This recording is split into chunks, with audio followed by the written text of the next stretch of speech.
বাংলাদেশের মানুষের কষ্ট দেখে আর থাকতে পারছে না। কি কষ্ট তাদের দৈনন্দিন জীবনে। একদিকে ফারাক্কার বৃষ্টির জল, অপরদিকে রাজনৈতিক অস্থিরতা। আল্লাহ প্রত্যেকটি বাংলাদেশি মানুষের জান এবং মালের হেফাজত করুন। আল্লাহ, আপনি তাদের উপর রহমত করুন। আমরা যারা বিদেশি প্রবাসে আছি, তারা আপনাদের জন্য দোয়া করছে। আল্লাহ আপনাদের জন্য কাফি।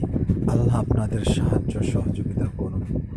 তাদের উপর থেকে আল্লাহ তুমি আসমানের বালা আসমানে উঠিয়ে নাও, জমিনের বালা জমিনে দাফন করে দাও। আল্লাহ আল্লাহ তারা বহুত কষ্ট করছে খোদা, শয়তানের সঙ্গে পেরে উঠতে পারছে না খোদা।